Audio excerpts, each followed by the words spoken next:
All right, so here's our checkpoint for completing the square. Hopefully y'all went over this together on the board, but just so you have it, make sure you have all of your steps.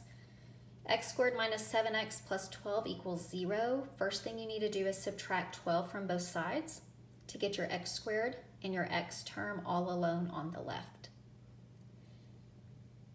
Then once you do that, same process. This one looks a little bit yucky because it's fractions, but the same process. I'm going to take my middle coefficient, in this case -7, I'm going to cut it in half and I'm going to square it to both sides. If you use your calculator to calculate this right-hand side, watching your parentheses really carefully, you get a 4th.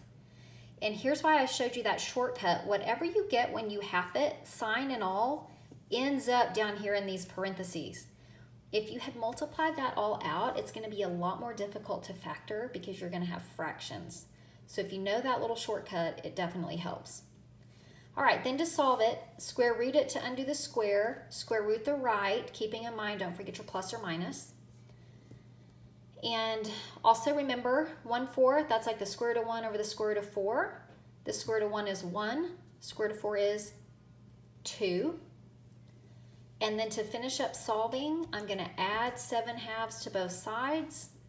Remembering you're not adding the 7/2 to the 1/2 because it's not really 1/2, it's plus or minus 1/2. So I have 7/2 plus or minus 1/2.